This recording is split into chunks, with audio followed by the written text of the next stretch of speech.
You're going to die. Your body will rot. Everything you own will belong to someone else. Everyone you impressed will forget you. And the worst part? You're wasting the only life you have being a slave, not to a master with whips and chains, but to something far more pathetic, other people's opinions. Epictetus was an actual slave, leg shattered by his owner, property, not a person. He should have died miserable. Instead, he became one of the freest men who ever lived. The difference between him and you isn't circumstances. It's what I'm about to show you in the next 15 minutes. If someone comes to you and says that so-and-so is talking badly about you behind your back, don't waste your time trying to defend yourself. Look that person in the eyes and respond with a devastating truth. He clearly doesn't know my other faults. Otherwise, he would have mentioned those instead. This is Epictetus. And this is going to destroy everything you believe about dealing with criticism. You live as a slave and don't even realize it. You wake up every day chained to other people's opinions, to the money you don't have, to the respect you think you deserve, to the expectations that society shoved down your throat. And meanwhile, you spend your entire life chasing things that will never fulfill you. Epictetus was born literally a slave, with a leg broken by his owner, and died freer than you will ever be. Because he understood something that most people spend their entire lives ignoring. Only the truly educated are free. Freedom isn't having money. It isn't doing whatever you want. It isn't traveling the world posting photos on Instagram. Freedom is mastering yourself. It's being master of the only thing no one can take from you, your mind. But you give that power away for free. You give it away when you get anxious about things you don't control. You give it away when you let strangers' opinions ruin your day. You give it away when you believe your happiness depends on external circumstances. It's not what happens to you that matters, it's how you react. This phrase sounds like motivational Instagram cliché, but it hides deadly depth behind it.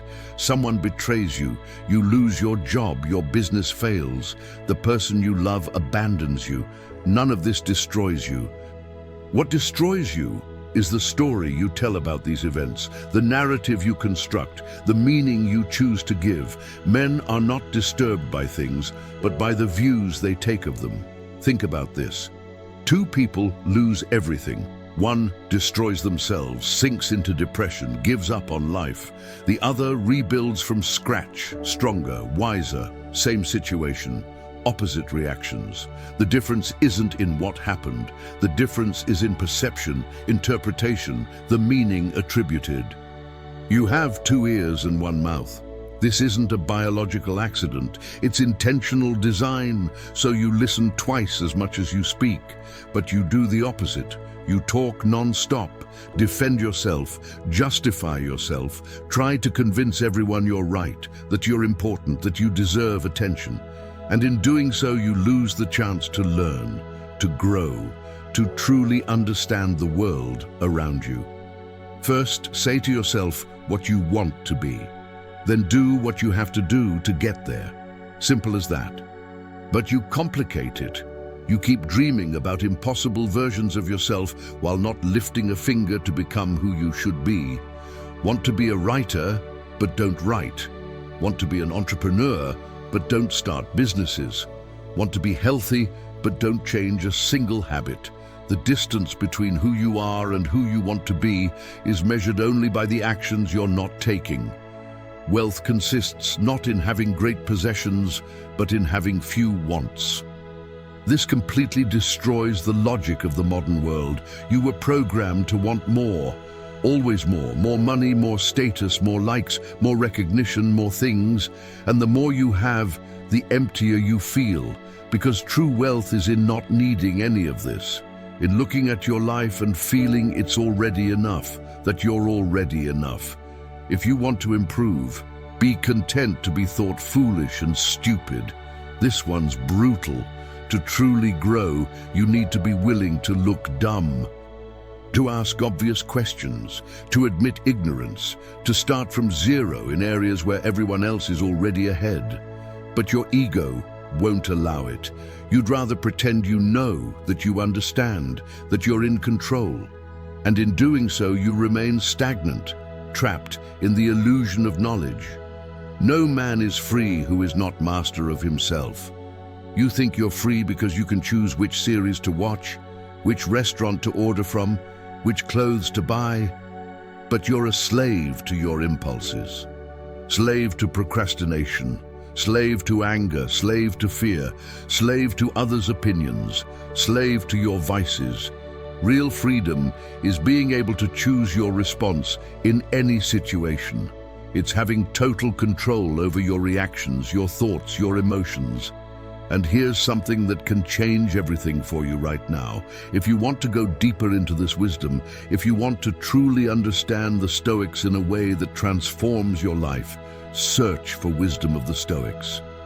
That's where you'll find the complete teachings, applied, broken down in a way that makes sense for the real world. It's not abstract theory from dead philosophy. It's living wisdom, applicable, powerful, wisdom of the Stoics.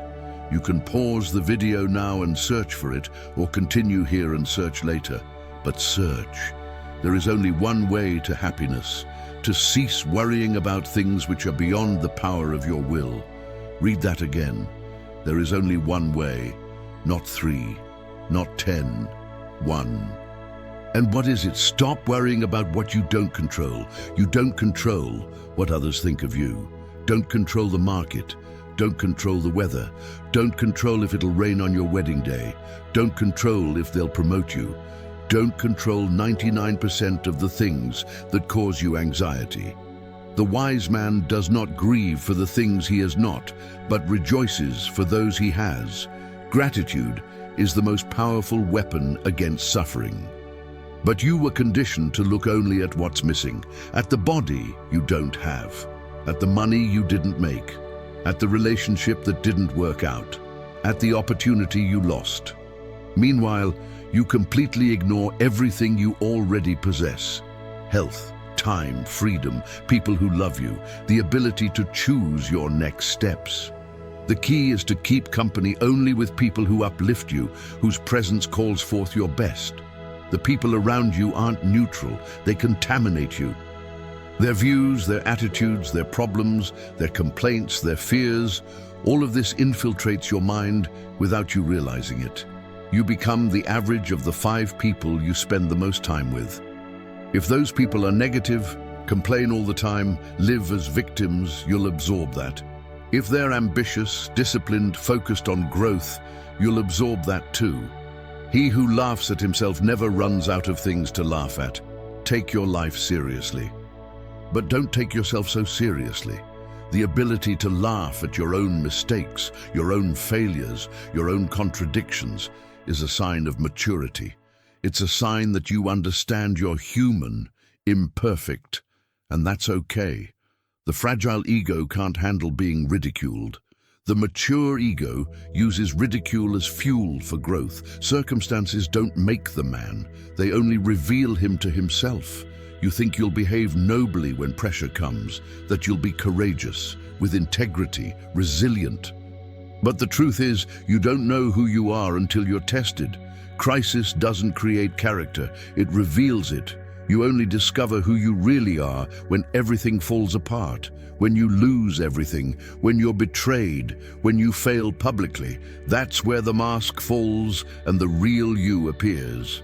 It is impossible for a man to learn what he thinks he already knows. This is one of the most brutal and most ignored truths. Your biggest obstacle to learning isn't ignorance. It's the illusion of knowledge. It's believing you already understood, that you already know how it works, that you don't need to study more, listen more, question more. As long as you think you know, you'll remain exactly where you are. True learning only begins when you admit you know nothing. To accuse others for one's own misfortune is a sign of want of education. To accuse oneself shows that one's education has begun. To accuse neither oneself nor others shows that one's education is complete. There are 3 levels of maturity here. The immature blames everyone. parents, the system, the government, the boss, the ex, luck, God.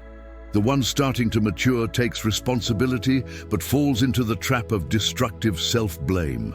The truly mature blames no one, simply sees what happened, learns, adapts, moves forward. You are a little soul carrying around a corpse. Think about this. This body is going to rot, going to turn to dust. Everything you are physically will disappear. But your soul, your mind, your principles, your choices, that's what really matters. And you spend your entire life focused on the corpse, wanting it to be prettier, stronger, younger, while completely neglecting the soul.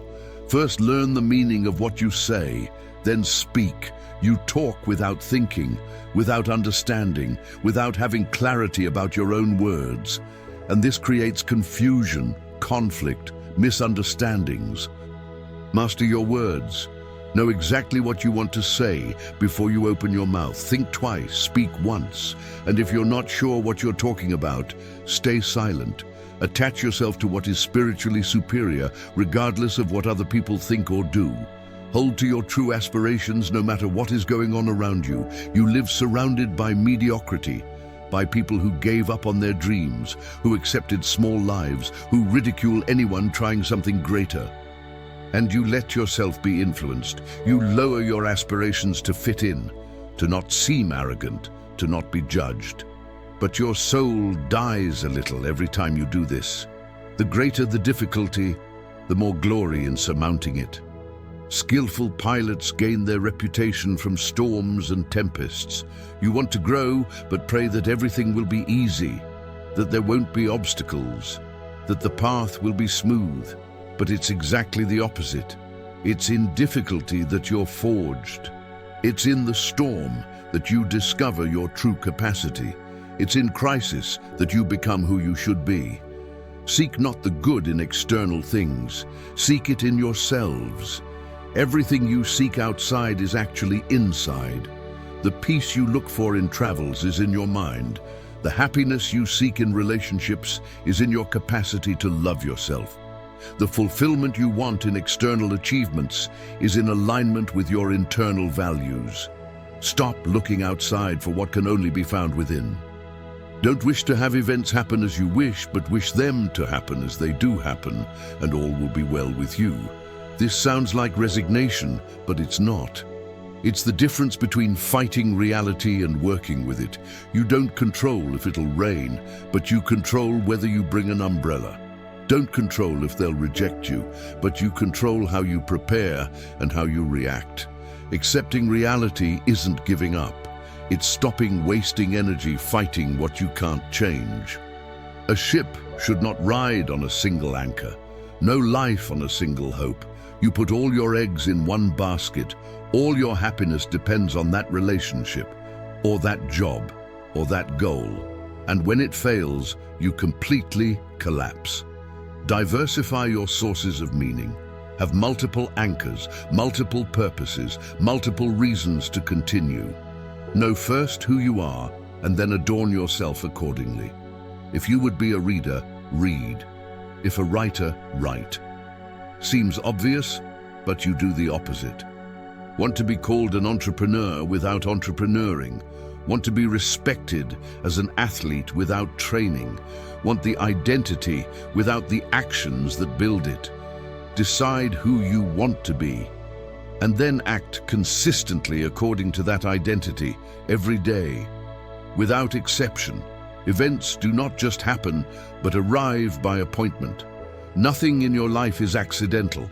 Everything happening now is a direct result of choices you made in the past. Your decisions, your habits, your priorities, all of this scheduled the results you're living today. And the choices you're making now are scheduling your future. You're not a victim. You're the scheduler of your own life. Who is the rich man? He who is content, not the one with millions, not the one with mansions and fancy cars, but the one who looks at what he has and feels it's enough. That's true wealth, and it's available to you now. Doesn't depend on winning the lottery. Depends only on changing your perspective, Either God wants to abolish evil and cannot, or he can, but does not want to. This is one of the deepest questions about the nature of the divine and suffering. But the Stoic answer is devastating. It doesn't matter. What matters is how you respond to evil when it appears. Questioning why evil exists doesn't change the fact that it exists. The useful question isn't why, but how you're going to deal with it. We are not disturbed by what happens to us, but by our thoughts about what happens to us. Again, because you need to understand this in your marrow. Your suffering doesn't come from events, it comes from interpretation. Two people live through the same tragedy. One collapses, the other emerges stronger. The difference isn't in what happened, it's in the meaning each one attributed. Small-minded people blame others. Average people blame themselves. The wise see all blame as foolishness. Because blame is a waste of time. It's energy wasted on something that already happened and can't be changed. The wise don't waste time with blame. They evaluate, learn, adjust, move forward. Simple as that. It is better to die of hunger, having lived without grief and fear, than to live with abundance and a troubled spirit. You sold your peace for crumbs of comfort, for a salary that keeps you trapped in a job you hate, for security that prevents you from taking risks, for social approval that forces you to live a life that isn't yours. True poverty isn't lack of money, it's lack of peace. Do not defend yourself against accusations, but reply, "You obviously don't know about my other vices, otherwise you would have mentioned these as well." We're back to the beginning, but now you understand. This isn't arrogance, it's freedom. It's not needing anyone's approval. It's not caring about criticism, because you already accept yourself completely, flaws included. It's being able to laugh at your own imperfections while others try to use them against you.